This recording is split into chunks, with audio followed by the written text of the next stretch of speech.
Hi friends, నేను సురేష్ రేఖం. ఈరోజు మనం May 2nd week current affairs MCQ ఫార్మేట్లో డిస్కస్ చేద్దాం. సో ఈ క్విజ్ కూడా మీకు టెలిగ్రామ్ గ్రూప్లో పోస్ట్ చేయబడుతుంది, అక్కడ నుంచి ప్రాక్టీస్ చేయొచ్చు. ఫస్ట్ క్వశ్చన్, ప్రస్తుతం సిబిఐ డైరెక్టర్ ఎవరు? So answer B, Praveen Sood. Okay, yes. ఎందుకంటే ఇది న్యూస్లో ఉంది. రీసెంట్గా ఆయన టర్మ్ 2 years కంప్లీట్ అయిపోయింది ఈ మే నెలలోనే. కాకపోతే మళ్ళీ ఇంకొక 1 year పొడిగించారనమాట. సో దానివలన అతను న్యూస్లో ఉన్నారు. జనరల్గా సిబిఐ డైరెక్టర్ టెన్యూర్ 2 years మాత్రమే ఉంటుంది. అప్పుడప్పుడు గవర్నమెంట్ కావాలనుకుంటే ఎక్స్టెన్షన్ ఇవ్వచ్చు. ఆ సిబిఐ డైరెక్టర్ని అపాయింట్ చేయడానికి సెలక్షన్ కమిటీ ఒకటి ఉంటుంది. దాన్ని ఎవరు లీడ్ చేస్తారంటే ప్రైమ్ మినిస్టర్, ప్రధానమంత్రి. అందులో ఎవరెవరు సభ్యులుగా ఉంటారు?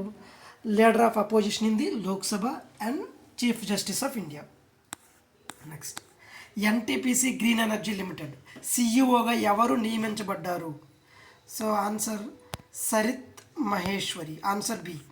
నెక్స్ట్, ఇటీవల భారతదేశంలో భారత్ ఏ దేశంతో ప్రాముఖ్యమైన స్వేచ్ఛ వాణిజ్య ఒప్పందాన్ని FTA, free trade agreement కుదుర్చుకుంది? So ఇది చాలా important, most important this. So answer will B C, United Kingdom. Yes. ఈ ఎఫ్టీఏ ప్రకారం భారత ప్రభుత్వం బ్రిటిష్ ఎగుమతులపై సుంకాలను బ్రిటిష్ ఎగుమతులపై సుంకాలను తగ్గించనుంది? ఎక్స్పోర్ట్ డ్యూటీస్ ఏ ఎగుమతులపై తగ్గించనుందంటే Scotch whisky, answer C, Scotch whisky మరియు ప్రీమియం వాహనాలు. నెక్స్ట్ క్వశ్చన్, జర్మనీలో కొత్త ఛాన్సలర్గా ఎవరు ఎన్నికయ్యారు? జర్మనీకి ఇండియాకి మధ్య స్ట్రాంగ్ రిలేషన్షిప్ ఉంది. యూరప్లో Germany one of the prominent country. So Germany గురించి అప్డేట్ అవ్వడం మంచిది.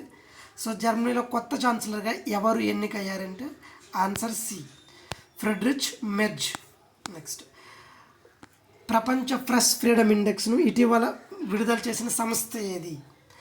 So answer C, reporters without borders. ఇటీవల విడుదలైన ప్రపంచ ప్రెస్ ఫ్రీడమ్ అంటే న్యూస్ జర్నలిజం ప్రెస్ ఫ్రీడమ్ ఇండెక్స్లో భారతదేశ ర్యాంకు ఎంత? So answer B, 151. ఎస్. ఈ ప్రపంచ ప్రెస్ ఫ్రీడమ్ ఇండెక్స్లో మొదటి స్థానం పొందిన దేశం ఏది? జనరల్గా ఎప్పుడు కూడా ఈ స్కాండినేవియన్ కంట్రీస్ అంటారు, నార్వే, స్వీడన్, డెన్మార్క్, ఫిన్లాండ్, ఇవే ఇలాంటి డెవలప్మెంటల్ సూచికల్లో ఎప్పుడు మొదటి స్థానాల్లో ఉంటాయి. సో ఇక్కడ కూడా ఆన్సర్ వాటిలోనే ఉంది, ఆన్సర్ బి, నార్వే. నెక్స్ట్, ప్రపంచ ప్రెస్ ఫ్రీడమ్ ఇండెక్స్లో చివరి స్థానంలో ఉన్న దేశం ఏది? సో ఇది ఆన్సర్ బి, ఎరిట్రియా. ఇది ఆఫ్రికన్ నేషన్. చరిత్రలో మొట్టమొదటి అమెరికన్ పోప్ ఎవరు? ఇంతవరకు చాలామంది పోపులు ఎన్నికయ్యారు, చనిపోయారు, కొత్త వాళ్ళు వస్తుంటారు, కానీ ఫస్ట్ టైం ఒక అమెరికన్ పోప్ అయ్యారు. సో అతని పేరు answer D, cardinal Robert Prevost. Next, ఇటీవల భారత నౌకాదళానికి అప్పగించిన anti submarine warfare shallow water craft తరగతి ఏది? ఓకే, ఏ class anti submarine warfare shallow water craft. Shallow అంటే తక్కువ వాటర్లో నడవగలిగేది అనమాట. సో దట్ ఈజ్ ఏమవుతుంది? Answer D, Arnala class. It is also going to be important. Next, ఈ ఆర్నాలా క్లాస్ అని ఎందుకు అంటారంటే, ఈ ఆర్నాలా క్లాస్ అనే పేరు ఆర్నాలా అనే కోట నుంచి వచ్చింది. ఈ ఆర్నాలా కోట ఎక్కడ ఉంటుంది? వసాయి తీరం, సముద్ర తీరం అనమాట. ఇది ఏ రాష్ట్రానికి చెందిన వసాయి తీరంలో ఉందంటే answer C, Maharashtra. Yes. AYUSH మంత్రిత్వ శాఖ ఇటీవల పునరుద్ధరించిన ఆయుర్వేద గ్రంథాల్లో 2 గ్రంథాలు పునరుద్ధరించారు. Minister of AYUSH revived 2 manuscripts. So one of them is here in the answers options. So what is that? Answer C, Dravya Ratnakara Nighantu. Next, who was the Dravya Ratnakara Nighantu, who was the author of this Dravya Ratnakara నిఘంటు? దీన్ని ఎవరు రచించారు? In 1480 AD. సో ఇది రచించింది ఎవరంటే option B, Mudgala పండితుడు. ఇటీవల పునరుద్ధరించబడిన ఆయుర్వేద గ్రంథం ద్రవ్య నామకార నిఘంటు, రచయిత ఎవరు? ఇప్పుడే చెప్పాము 2 గ్రంథాలు పునరుద్ధరించబడ్డాయి మినిస్ట్రీ ఆఫ్ ఆయుష్ ద్వారా.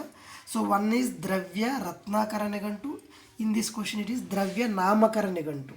సో ఈ గ్రంథాన్ని ఎవరు రచించారంటే ఆన్సర్ బి, భీష్మ వైద్యుడు. ఈ 2 గ్రంథాల పేరు, వాళ్ళ రచయితల పేర్లు కూడా important. Which union territory has signed an MOU for river cruise tourism development? So river cruise, నదీ క్రూయిజ్ అంటే క్రూయిజం, అదే పడవ ప్రయాణాలు, బోట్ టూరిజం అనమాట. క్రూయిజం, river cruise tourism development yes ఏ స్టేటు, విచ్ యూనియన్ టెరిటరీ, ఏ స్టేట్ MOU సైన్ చేసిందంటే ఆన్సర్ ఏ, అస్సాం. నెక్స్ట్ ఏ డేట్న international nuclear disarmament awareness day celebrate చేసుకుంటారు? Nuclear international disarmament answer March 5. Yes, it is March 5. Next what is the 2050 నాటికి ఉబకాయంతో ఉన్న population సంఖ్య ఎంతకు పెరుగుతుందని ఈ మధ్య లాన్సెట్ అనే ఒక సంస్థ అంచనా వేసింది. అది ఎప్పటికంటే ఆన్సర్ బి 44.9 మిలియన్స్కి. నెక్స్ట్ రీసెంట్గా రిలీజ్ అయినటువంటి recently honorary order of freedom of Barbados అనే ఒక ఐలాండ్ కంట్రీకి honorary order of freedom of Barbados అనే ఒక అవార్డు ఏ దేశానికి చెందిన హెడ్కి అంటే ప్రైమ్ మినిస్టర్ కానీ ప్రెసిడెంట్ కానీ ప్రదానం చేశారు? So answer will B prime minister of India. Next రీసెంట్గా NALSA, national legal services authority, దీనికి ఎగ్జిక్యూటివ్ చైర్మన్గా ఎవరు ఎన్నికయ్యారు? సో ఆన్సర్ దీనికి ఎవరంటే supreme court జడ్జెస్లో second senior most judge ఎప్పుడు ఎగ్జిక్యూటివ్ చైర్మన్గా ఉంటారు. ఇది default, second senior most. So ప్రస్తుతానికి second senior most is justice Surya Kant. So answer is justice Surya Kant. Who is the pattern in chief అంటే ఇతను ఎగ్జిక్యూటివ్ చైర్మన్ నాల్సాకి, కానీ ప్యాట్రన్ ఇన్ చీఫ్ ఉంటారు. ఆయన ఎలాంటి యాక్టివిటీస్లో పార్టిసిపేట్ చేయరు, మొత్తం అంతా ఈందే ఉంటుంది by just formality. Patron in chief, chief justice of India. Who is the present chief justice of India? So justice BR Gavai. Next భారతదేశపు తొలి మహిళా న్యాయ కార్యదర్శిగా ఎవరు నియమింపబడ్డారు? Recently first time in Indian history one women law సెక్రటరీగా ఎన్నికయ్యారు. So ఆవిడ పేరేంటంటే ఆన్సర్ డి, అంజు రఠీ రాణా. ఈ రఠీ అనే టైటిల్ ఇంటి పేరు అన్నమాట. ఇది ఇక్కడ హర్యానా, పంజాబ్, ఢిల్లీ ఇక్కడ ఉంటారు. మాకు కూడా ఒక ఫ్రెండ్ ఉండదండి. Okay, which state named an electronic city after Ratan Tata? Okay, so కిందనున్న రాష్ట్రాల్లో ఒక రాష్ట్రం ఎలక్ట్రానిక్ సిటీ ఎస్టాబ్లిష్ చేయాలనుకుంటుంది. ఆ సిటీ పేరు రతన్ టాటా అనే పేరు పెట్టాలనుకుంటున్నారు. అఫ్కోర్స్ రతన్ టాటా గురించి మీ అందరికీ తెలిసిందే, ఈ మధ్య ఇచ్చిన పేరు. సో ఆ స్టేట్ ఏంటంటే అది కూడా అస్సాం. ఎస్. నెక్స్ట్ March 8న అంతర్జాతీయ మహిళా దినోత్సవం థీమ్ రంగులేమిటి? March 8న ఇంటర్నేషనల్ ఉమెన్స్ డే సెలబ్రేట్ చేసుకుంటాం. దానికి 3 రంగుల్ని థీమ్గా ప్రకటించారు. సో అవి ఏంటంటే ఆన్సర్ డి, ఉదా అంటే పర్పుల్ కలర్, బంగారం, gold and white. Next so in డీటెయిల్గా కావాలంటే మన గ్రూప్లో PDF అప్లోడ్ చేస్తాము ఈ కరెంట్ అఫైర్స్ గురించి, అక్కడ నుంచి చదవండి. నెక్స్ట్ రీసెంట్గా వరల్డ్ సస్టైనబుల్ డెవలప్మెంట్ సమ్మిట్ 2025 మన జరిగింది. అఫ్కోర్స్ మన ఇండియాలోనే జరిగింది world sustainable development summit. So ఇది ఎక్కడ జరిగింది? ఇలాంటి ఇంటర్నేషనల్ సమ్మిట్స్ అన్నీ కూడా ఇండియాలో జరిగాయంటే మోస్ట్ ప్రాబబ్లీ న్యూఢిల్లీలో జరుగుతాయి. So our national capital city answer will B New Delhi. వాంతారా wild life rescue centre ఎక్కడ లాంచ్ చేశారు? In which state వాంతారా wild life rescue centre? It was launched by our prime minister. And ఇది ఎవరి తరగదంటే Jio company Mukesh Ambani గారి కుమారుడు. ఈ మధ్య పెళ్ళి అయింది కదా అతనికి, ఐ థింక్ ఆకాష్ ఆర్ అనంతం.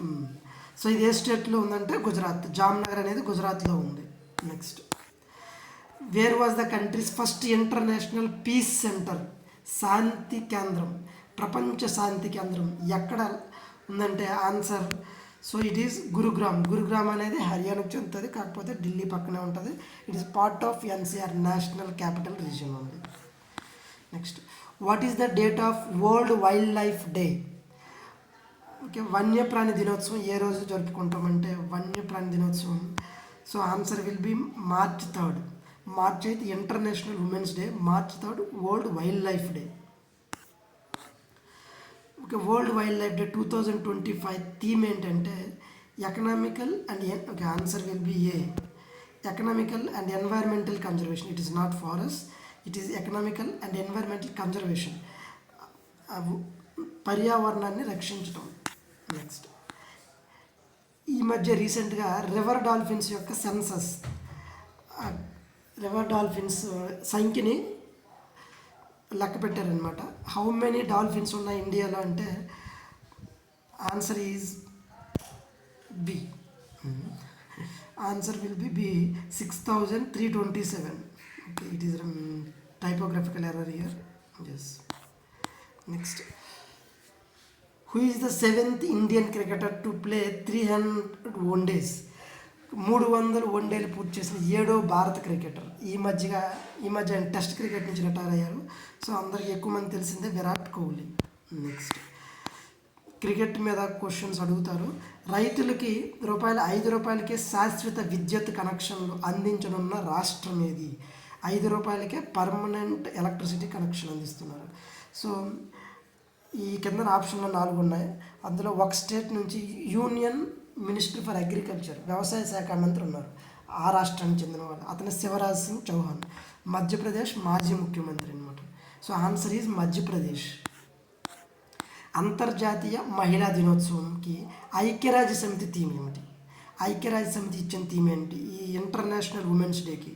సో ఆన్సర్ సి, అన్ని మహిళలు మరియు బాలికల కోసం, all women and for all women and for all girls, that is. Next question, ONOP, one nation one port ప్రక్రియ పథకం లక్ష్యం ఏమిటి? సో ఇది ఎందుకోసం అంటే లాజిస్టిక్స్ని కొద్దిగా సింప్లిఫై చేయడం కోసం, డాక్యుమెంటేషన్ వర్క్ తగ్గించడం కోసం, రెగ్యులారిటీస్ని స్టాండర్డైజ్ చేయడం కోసం. So answer will be answer A, పత్రపూర్ణ ప్రామాణికత, డాక్యుమెంట్స్ని స్టాండర్డైజేషన్ చేయడం. Next, how many matches did Virat Kohli played in test cricket?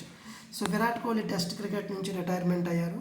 So అతను ఎన్ని టెస్ట్ మ్యాచ్లు ఆడారు? ఇది ఆన్సర్ ఈజ్ సింపుల్ 1, 2, 3. ఈ క్రికెట్ గురించి మన ఎగ్జామ్స్లో అడగడానికి ఛాన్స్ చాలా ఎక్కువ ఉంది. SSB, RRB, rail, like teaching jobs, యూపీఎస్సీలో కూడా అడిగారు. యూపీఎస్సీలో ఎప్పుడు స్పోర్ట్స్ డేటా అడగరు, హూ ఈజ్ హూ అలాంటి క్వశ్చన్లు అడగరు. కానీ ఒకసారి స్పోర్ట్స్ డేటా అడిగారు 2021లో. 2019లో వరల్డ్ టెస్ట్ ఛాంపియన్షిప్ ఇంట్రడ్యూస్ చేశారు, టెస్ట్ ఛాంపియన్షిప్. సో అది 2021లో ఫైనల్స్ జరిగాయి అనమాట. అందుకు ఆ టైంలో అడిగారు. సో అప్పటి నుంచి స్పోర్ట్స్ కూడా అప్పుడప్పుడు అడుగుతున్నారు. విరాట్ కోహ్లీ ఎన్ని శతకాలు? ఓకే, టెస్ట్ క్రికెట్లో ఎన్ని శతకాలు సాధించారు టెస్ట్ క్రికెట్లో? So answer round figure 30 it is. Next, ISSF 2025 trap mixed team ఈవెంట్లో కాంస్య పథకం గెలిచిన జోడీ ఏది? సో ఇది కూడా important, Kynan Chenai, Shabeena Harris. Okay, operation Sindoor జరిగింది అందరికీ తెలిసిన విషయం, మే 7వ తారీఖున. సో ఇక్కడ క్వశ్చన్ ఏంటంటే ఈ ఆపరేషన్ సింధూర్ ప్రకారం POK, పాకిస్తాన్ ఆక్యుపైడ్ కాశ్మీర్లో ఏ టార్గెట్స్ పైన అటాక్ జరిగింది? సో ఇక్కడ మనం ఆప్షన్లో 2 తీసుకున్నాం. సో దట్ ఈజ్ ఎస్, బరీలా, గుల్హార్పూర్. నెక్స్ట్, ఈ ఆపరేషన్ సింధూర్లో ఇంకొక పంజాబ్ ప్రావిన్స్లోని కొన్ని టెర్రరిస్ట్ సైట్స్ పైన కూడా టార్గెట్ చేశారు. నాట్ ఓన్లీ POKలో 4, పంజాబ్ ప్రావిన్స్, పాకిస్తాన్లో ఉన్న పంజాబ్ ప్రావిన్స్లో కొన్ని సైట్స్ పైన టార్గెట్ చేశారు. సో వాటి పేర్లు ఏంటంటే ఆప్షన్ బి మురిడ్కే, బహవాల్పూర్. సో ఈ ఆపరేషన్ సింధూర్ గురించి పక్కాగా ఇక్కడ నుంచి ఏ ఎగ్జామ్ జరిగినా క్వశ్చన్స్ వస్తాయి, కనీసం 1 ఇయర్ వరకును. సో ఇక్కడ ఏ టెర్రరిస్ట్ హెడ్స్ ఎవరు, ఏ టెర్రరిస్ట్ స్థావరాలు పేర్లు ఇవి స్థావరాలు, కానీ ఎవరికి సంబంధించినవంటే that is Lashkar e Taiba and ఇంకోటి ఇంకోటి ఉంటుంది Lashkar e Taiba. Okay, will see that. English అయితే గుర్తొస్తుంది కానీ తెలుగు ఎక్స్ప్లెనేషన్ అసలు గుర్తురాదు. నెక్స్ట్ కొన్ని ఒకసారి నేను డిఫెన్స్ ఎగ్జామ్ రాసినప్పుడు ఎఫ్కాట్ ఎయిర్ ఫోర్స్ అందులో టెర్రరిస్ట్ పేర్లు కూడా అడిగారనమాట. సో అందుకు చెప్తున్నా. Which female official shared media details in operation Sindoor. So ఇది ఇండియన్ హిస్టరీలో ఫస్ట్ టైం జరిగింది. ఒక మిలిటరీ ఆపరేషన్కి సంబంధించిన బ్రీఫింగ్ డీటెయిల్స్ ఫస్ట్ టైం ఇద్దరు ఫీమేల్ మిలిటరీ ఆఫీసర్స్ ఇచ్చారనమాట. సో వాళ్ళ పేర్లు ఏంటంటే answer D, Sofiya Qureshi, Vyomika Singh. Next Moody's అంచనాల ప్రకారం 2026లో భారత జీడిపి వృద్ధి రేటు ఎంత? సో జనరల్గా ఇది స్టాట్స్ క్వశ్చన్, బట్ ఇలాంటి క్వశ్చన్స్ చదువుతూ ఉండాలి. దానివల్ల మన ఎకనామీ ఏ పొజిషన్లో ఉంది, హెల్తీగా ఉందా, మన జీడిపి గ్రోత్ ఎలా వెళుతుంది, సో తెలుసుకుంటూ ఉండాలి. So answer will be answer C, 6.6. So this quiz will be posted in our Telegram group. So you can join there and practice, and you will get PDF also for this. Okay, Jai Hind.